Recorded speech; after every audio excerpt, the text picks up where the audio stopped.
Nuestro proyecto yo creo que es, en principio es muy sencillito conceptualmente, luego tiene la complejidad de la ejecución como casi todo. ¿Vale? Nuestro proyecto básicamente lo que pretende es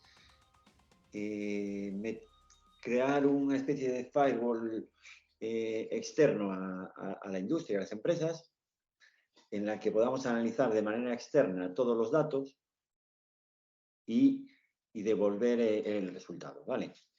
Entonces, la problemática el punto de partida, creo que no voy a decir nada especialmente amarillo cuando digo que todos sabemos el riesgo que hay en los ciberataques hoy en día en todas las empresas, el aumento exponencial que hay, y ese es el punto de partida del que arrancamos, ¿vale?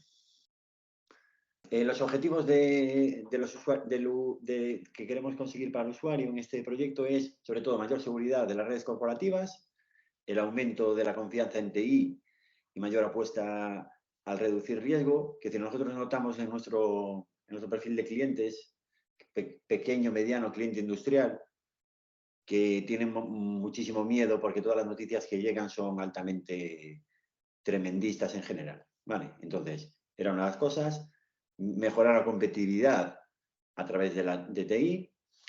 Y luego hay otro tema también, que es que el tráfico zombie y todo esto está obligando a multiplicar la capacidad y la inversión en recursos de todas las empresas. Es decir, digo, básicamente.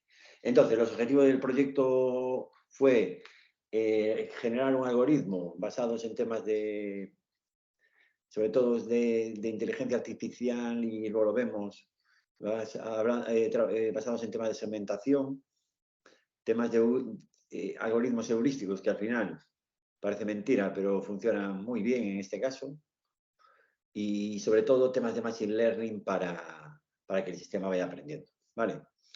Hay un reto importante en este proyecto, y es todo el tema de análisis de datos y tiempo de respuesta. Es decir, estamos hablando de que desde que llega el primer impacto, digamos, al router, hasta que conseguimos bloquear la IP, hay que coger el dato, analizarlo y pasárselo al router para que bloquee. Vale, entonces digamos que todo el reto es que hablar de Big Data a veces a mí me da un poco de rubor, pero sí, de análisis de datos y respuesta casi en tiempo real, es el mayor reto sin disparar en costes. ¿Vale? Y otro tema importante que teníamos era seleccionar un router, ¿vale? Que sirviera de firewall, que nos pudiera cubrir la primera fase de interface. La solución que se buscaba es, bueno, es como podéis ver, es una solución bastante estándar de lo que puede ser un proyecto de Big Data, ¿no? Es decir, vienen los datos de red, vienen al router, se busca la forma de pasar esos datos en el módulo de ingesta de datos a un módulo de almacenamiento, donde se analizan, y luego hay un módulo de actuación que es el que se encarga de volver al router para bloquear el tráfico maligno. Vale, al final lo que se optó fue por un router como este, un Asus RT AX53U. Bueno, si queréis dudas más técnicas, os preguntáis hay gente del equipo más técnica. Vale, básicamente porque encajaba sobre el software que decidimos usar. Vale, se usó un software para el router abierto, vale, el OpenWRT, y este Asus era de los que mejor compatibilidad mostraba con este software. Vale, aparte estamos hablando de que creo que tiene un coste de mercado de 70 euros. Vale, me refiero, digo, por lo que el coste de implantación es pequeño a la hora de poder meterlo en algunas empresas. Se valora algún otro software, pero bueno, por temas de compatibilidad, incluso temas de datos que ya éramos capaces de sacar, se descartó. El algoritmo. Vale, básicamente el algoritmo lo que se planteó fueron tres frentes. Vale, combinamos heurística, se consultan bases de datos de reputación que funcionan muy bien, por lo menos los que sabéis un poco esto de bots y esto, sabéis que hay como 3 niveles, ¿no? Me refiero, hay los más brutos, los de primera generación, aquí se detectan muchos en base a reputación. Los comportamientos abusivos, comportamientos extraños, ¿vale? Aquí intentamos sobre todo dar la primera base de conocimiento a los algoritmos para poder aprender. Luego se usó algoritmos de detección de anomalías, sobre todo el Isolation Forest, en que el gran reto fue que casi todo el tráfico es malo. Entonces, digamos que lo que estos algoritmos funcionan detectando lo que es bueno y malo, es lo que es distinto.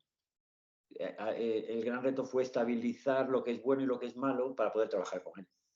¿Vale? Porque hay muchas subidas y bajadas y al estar analizando tanto en tiempo real y querer que vaya aprendiendo de manera continuada y adaptándose, entonces se iban desestabilizando los resultados y a veces estaba como bueno y como malo al revés, digamos como distintos, ¿vale?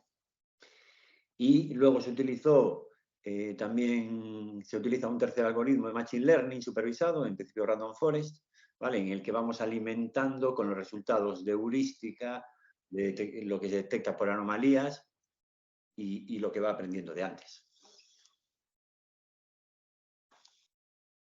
¿Sí? Uno de los retos que os comentaba era el problema que tenemos con los tiempos de respuestas y almacenamiento de datos. ¿Vale? Entonces, en principio, lo que se planteó es un esquema de 9 servidores ahora mismo, ¿vale? En los que hay 3 para almacenamiento, pues básicamente para garantizar temas de alta disponibilidad, 2 en el módulo de actuación, ¿vale? Y luego 1 de procesado general y 2 para cálculos de los modelos de Machine Learning y Isolation Forest y un servidor para cada router. ¿Vale? Digamos que en cada instalación que se haga del sistema, que es todo agrupado en la nube, usamos un pequeño VPS para procesar los datos individuales. ¿Qué resultados se están consiguiendo ahora mismo y estamos en ello? Se detecta que cerca de, por lo menos en los que tenemos nosotros en prueba, cerca del 95% del tráfico es malo, ¿vale? Sobre todo esto, más allá del peligro, va directo a lo que os comentaba del uso desmesurado de recursos. Estamos, de ese 95% somos capaces de tener el 60%, ¿vale? Porque digamos que detectamos tráfico a veces después, ¿vale? Que es decir, pensad que los algoritmos no son capaces siempre de responder en el tiempo adecuado y cuando te hacen una petición con el sistema que tenemos, si no lo tenemos en lista, lo podremos bloquear a la segunda, no a la primera vez, ¿vale? Entonces, detectamos muchísimo más de lo que somos capaces de detener. Y el reto más importante de todos esos algoritmos es lo de los falsos positivos en este caso. Estamos en una ratio de 2 por 1000, que es un falso positivo de un 4% sobre tráfico legítimo, que es un porcentaje todavía que hay que mejorar, porque estos sistemas, los usuarios son muy sensibles a que alguien legítimo quiera entrar y no pueda. ¿Vale? Entonces, ahí es donde tenemos que afinar muchísimo y donde, lo que hay que hacer es graduar bien lo que detectamos comparado con lo que paramos, ¿vale? Y eso sí que es un tema que hay que calibrar en cada proyecto casi, ir aprendiendo. Lecciones aprendidas. Bueno, 1. Clave al principio la elección de software y hardware. Al principio tuvimos muchísimos problemas para conseguir los datos del software por temas de hardware. Bueno, con la combinación esta que os comentamos se resolvió bien.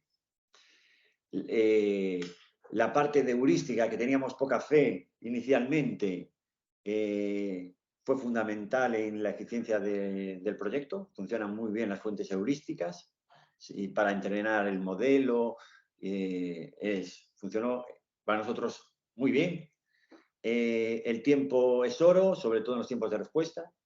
Vale, que te digo, los ataques aquí son por milisegundos. Si tardas, cuanto más tardes, normalmente la misma IP te ataca muchísimas veces seguidas. Cuanto antes respondas, mejor.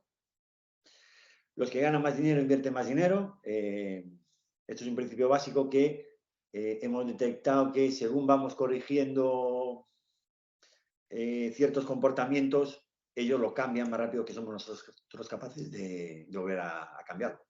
Vale, es decir, lo decíamos, estamos hablando de bots de tercera generación, de generación avanzada. Ellos también están atacando utilizando Machine Learning, inteligencia artificial, y probablemente con mucho más recursos que nosotros a la hora de ejecutar las acciones. El trabajo más duro en este es detectar la evaluación de resultados. Vale, lo que más nos está costando es distinguir falsos positivos de positivos. ¿Vale? Para caracterizar si el tráfico que viene es legítimo o no es legítimo, que muchas veces no se sabe a priori. Y es lo que más nos está costando para conseguir depurar el modelo. Nadie protesta por lo que no ve o hasta que lo sufre. Vale, pero va en lo mismo. Los falsos positivos penalizan muchísimo. Es decir, la gente prefiere que le estén bombardeando con tráfico no legítimo mientras no les moleste, mientras no tenga un problema de verdad de seguridad. Y entonces la gente es súper sensible a un falso positivo. ¿Vale? Es decir, cuando una persona se quiere conectar desde fuera y de repente no le dejas entrar, pone el grito en el cielo e incluso en algún sitio lo tuvimos que quitar. Vale, pues es lo que tiene. Problemas encontrados, es lo que os decía. Caracterizar el tráfico bueno, validar los datos, las limitaciones de capacidad de software en el router, porque al final el planteamiento que teníamos era hacer más listo, digamos, al router, meterle más software y con la capacidad que tiene no da. Entonces al final tuvimos que llevar mucha lógica al servidor, con lo cual nos penaliza en tiempos de respuesta. Y las velocidades de procesamiento de datos, que es fundamental para el éxito de los resultados. ¿Necesidades a futuro? ¿En dónde estamos? Estamos mejora de detección utilizando fuentes externas, ¿vale? Es decir, estamos investigando utilización de fuentes externas para, lo que decía al principio, mejorar de partida el entrenamiento del modelo, mejorar los tiempos de respuesta, y aquí siempre tenemos el reto de si utilizar bases de datos de Big Data o no, pero claro, eso dispara costes muchísimos en la implantación. La mejora en los falsos positivos, utilización de bases de datos propia de tráfico maligno. Lo que estamos es, al final es un sistema en la nube, entonces cuanto más tráfico tengamos y más implantaciones, más información tenemos propia, validada, para utilizar de manera directa. No estamos analizando mucho, más lo estamos ignorando, lo que sería el tráfico interno de red, que puede ser muy interesante para detectar problemas ya dentro de la red. Y análisis de fuentes combinadas, aquí lo que planteamos es que tenemos algún proyecto en el que se deberían instalar más de 2 routers por puntos, ¿vale? Entonces, ¿cómo hacemos para combinar esos 2 routers, 3 routers en un análisis global, si es que existe algún ataque, digamos, coordinado a la misma empresa, ¿vale? O se los mantenemos como independientes o los agrupamos, bueno, pero ahí hay un reto a realizar.